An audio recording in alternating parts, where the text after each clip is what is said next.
అల్లు అర్జున్ కథానాయకుడిగా సుకుమార్ దర్శకత్వంలో రూపొందుతున్న action thriller Pushpa 2 the rule. Rashmika కథానాయిక. డిసెంబర్ 5న ఈ మూవీ విడుదల కానుంది. ఈ సందర్భంగా తెలంగాణ వ్యాప్తంగా టికెట్ ధరలు పెంచుకునేందుకు రాష్ట్ర ప్రభుత్వం అనుమతినిచ్చింది. డిసెంబర్ 4న రాత్రి 9:30 గంటల బెనిఫిట్ షోతో పాటు అర్ధరాత్రి 1 గంట షోకు కూడా అనుమతినిచ్చింది. మీ పెట్స్ కి గ్రూమింగ్ నుంచి బర్త్డే సెలబ్రేషన్స్ వరకు అన్నింటిలో మంచి ఆఫర్స్ ని మాయా టైల్స్ అండ్ ట్రయల్స్ వారు మీ ముందుకి తీసుకుని వచ్చారు. ఎక్కడో కాదు, మన బాచుపల్లిలో. Phone number 8985555318.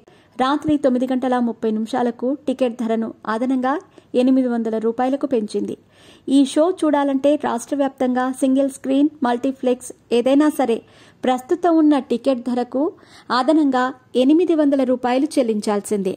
ఈ పెంపుతో సింగిల్ స్క్రీన్లో టికెట్ ధర సుమారు 1000 రూపాయలు అవుతూ ఉండగా మల్టీప్లెక్స్లలో 1200 రూపాయలకు పైగా అవుతోంది. ఇక అర్ధరాత్రి 1 గంట నుంచి తెల్లవారుజామున 4 గంటల వరకు అదనపు షోలకు కూడా అనుమతి ఇచ్చారు. డిసెంబర్ 5 నుంచి 8 వరకు సింగిల్ స్క్రీన్లలో 150 రూపాయలు, మల్టీప్లెక్స్లో 200 రూపాయలను పెంచారు. డిసెంబర్ 9 నుంచి 16 వరకు సింగిల్ స్క్రీన్లో 105, మల్టీప్లెక్స్లో 150 పెంపునకు అనుమతినిచ్చారు.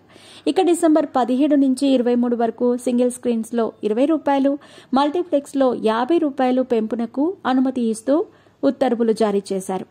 పుష్ప 2 6 భాషల్లో 12,000కి పైగా థియేటర్లలో విడుదల కానుంది. అత్యధిక థియేటర్లలో ఐమాక్స్ ఫార్మాట్లో విడుదలవుతున్న భారతీయ చిత్రం ఇది.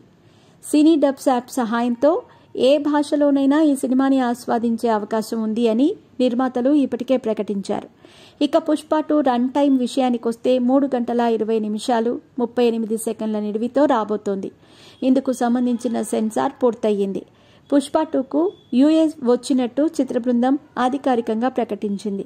విడుదలకు ముందే బుకింగ్స్, సాంగ్స్ వ్యూస్తో రికార్డును సృష్టిస్తున్న పుష్ప 2 రన్ టైం పరంగానూ రికార్డు నెలకొల్పింది. మరోవైపు ప్రముఖ మ్యాగజైన్ ఫోర్బ్స్ ఇండియా 2024లో అత్యధిక పారితోషికం తీసుకున్న టాప్ 10 నటుల జాబితాలో అల్లు అర్జున్ 300 కోట్లతో మొదటి స్థానంలో నిలిచారు. పుష్ప 2 కోసం ఆయన ఈ స్థాయిలో పారితోషికం అందుకున్నట్టు తన కథనంలో ఉంది.